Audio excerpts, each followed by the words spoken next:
Es interesante.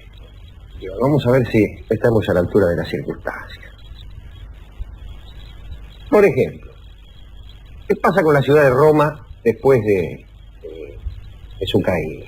Digo, de caída en el siglo V a mano de los bárbaros. Bueno, viene una gran decadencia. Roma empieza a ser la sombra de sí misma, sus habitantes pierden de vista sus verdaderos orígenes, de modo tal que se cuentan fábulas donde mezclan a Noé con Eneas, con Saturno, con Nimrod, con los hijos de Noé, etcétera, etcétera, ¿no? Seguía así, siendo un lugar bien totalmente destruido, pestilente en verano, era una andurrial, pero seguía siendo un lugar lleno de misterio y de leyendas, que incluso los propios habitantes aprovechaban, porque decían tener reliquias y fragmentos de cadáveres de todos los santos, y aprovechaban esta mentira pues para reclamar su óbolo a los peregrinos del norte, que eran muchos. El mundo ya en ese entonces era cristiano.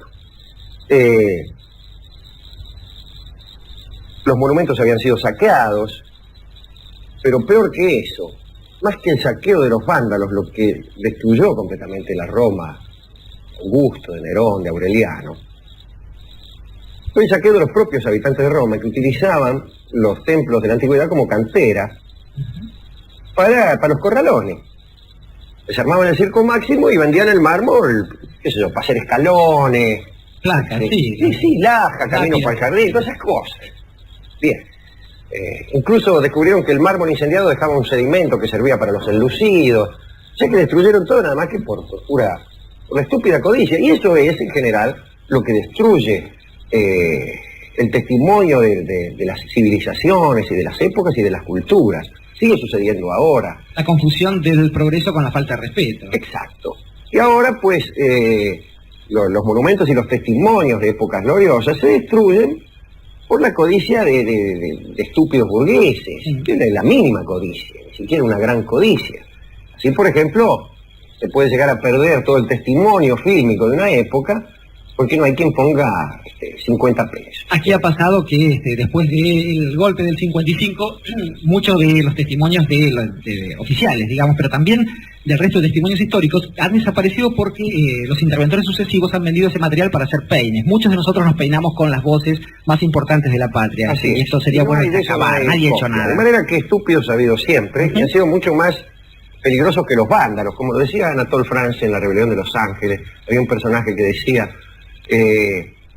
los vándalos es cierto que han destruido algunos monumentos de la antigüedad clásica, pero por lo menos han tenido la decencia de no poner en su lugar esos adefesios que hay ahora en París, decía uno de los personajes. Bueno, el caso es que Roma, bueno, ciudad decadente, mucha leyenda,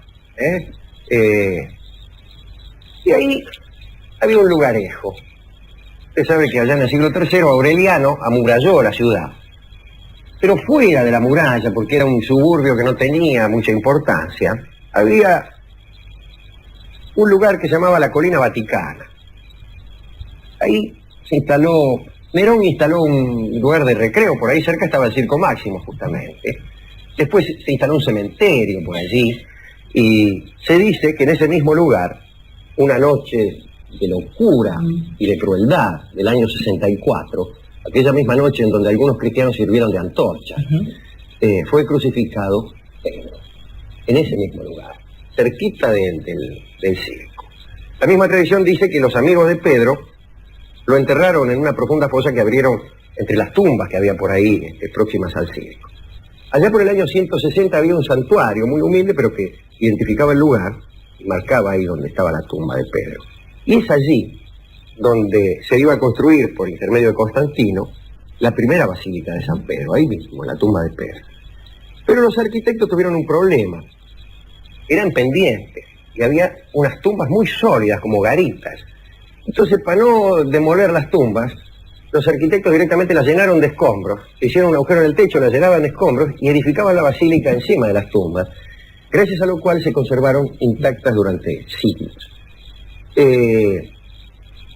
Bueno, aquella basílica no era muy linda destruían templos para hacer la basílica, entonces le ponían una columna de un paisano cada pago, era aquello, ¿no? Una columna de un estilo, otra de otro, una un poquito más baja, era un cachiqueñe.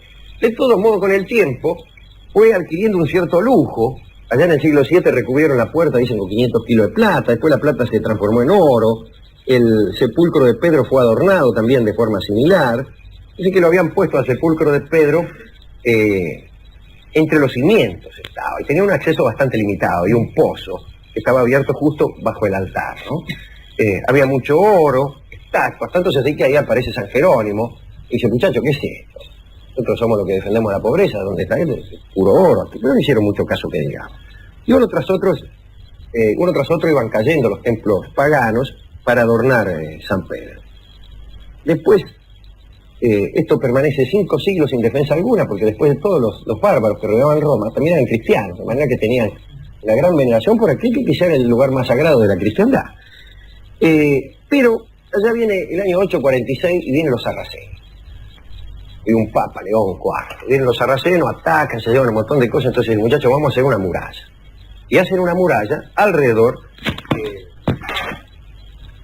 momento que me acabo de caer, alrededor del Vaticano. Y hay allí, y es la llave de la entrada de ese autoamurallado, un lugar que era el mausoleo de Adriano, el emperador Adriano. Era un edificio muy sólido, redondo, muy apto para fortificaciones. Tenía un puente incluso por el cual se accedía al Vaticano. Y los romanos de ese entonces también ya habían perdido la memoria de lo que aquello había sido. No sabían que era el mausoleo de Adriano.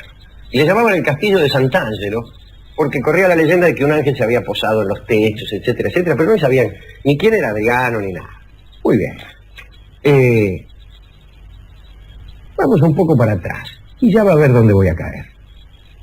Constantino, que sabe el emperador Constantino, trasladó en el 328 la capital a Constantinopla. Se desplazó el centro de gravedad del mundo romano, y poco a poco el trono empezó a ser ocupado por griegos más que por romanos. Incluso el griego reemplaza al latín, ya deja de ser el idioma del imperio, y el griego es el idioma del imperio. Y quedó el obispo en Roma.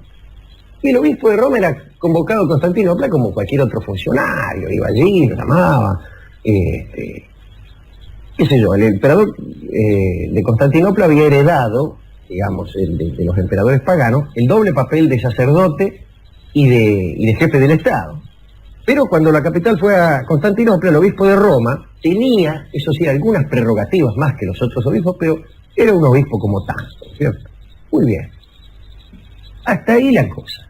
Por un lado, el poder central en Constantinopla, por el otro, el obispo de Roma. Roma, una ciudad con mucha leyenda, pero sin ningún encanto, totalmente destrozada. No había, los acueductos no andaban más ninguno. Entonces, que tomaban la podredumbre. Muy bien. El obispo de Roma, ningún poder. Por ahí viene el siguiente lío. Aparece un emperador de Constantinopla, León III, y le da por redactar edictos iconoclastas. Tenía cierta razón, ¿no? Porque los primeros cristianos odiaban las imágenes, pero después de un modo o de otro empezaron a volverlas. Y los orientales nunca vieron con buenos ojos ese asunto. Y aparece este tipo León y dice, bueno, ¿yo qué hago acá? Y ordenó la destrucción de todas las imágenes del imperio, de Oriente y de Occidente. Y en Roma había un obispo, que se llamaba Gregorio II, y se embala y dice, ¿cómo que destruyamos las imágenes? Y le manda unas cartas. Mire, hombres muy religiosos han conocido al Cristo y han hecho su figura para que otros cristianos no las adoren, pero sí le presten reverencia. Esto es muy querido para nosotros, no la podemos destruir. ¿Qué hacemos? Empieza así y termina en una guerra. Empieza con una disputa teológica. Y finalmente, el emperador de Constantinopla, que por ahí no movilizaba tropas para defender una provincia, por zanjar una disputa teológica, sí, se arma una carnicería en el Valle del Po, se matan centenares de miles de tipos. Bueno, la cosa que años después un sínodo reunido en Roma excomulga para siempre a quienes ataquen las imágenes de los santos y él queda separado. Ahí una historia. No está mal como motivo de pelea, como veremos. No está mal como motivo de pelea. Pero fíjese, otra historia.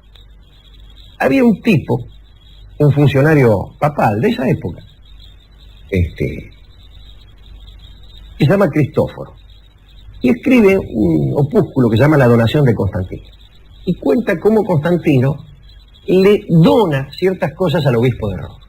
La historia es más o menos así, la hago corta, pero tiene su interés. Constantino se enferma de lepra, dice la leyenda. Entonces en un sueño se le aparecen San Pedro y San Pablo, y le dice que únicamente se va a curar si se bautiza. Entonces Constantino lo va a ver al obispo de Roma, que entonces era Silvestre, San Silvestre.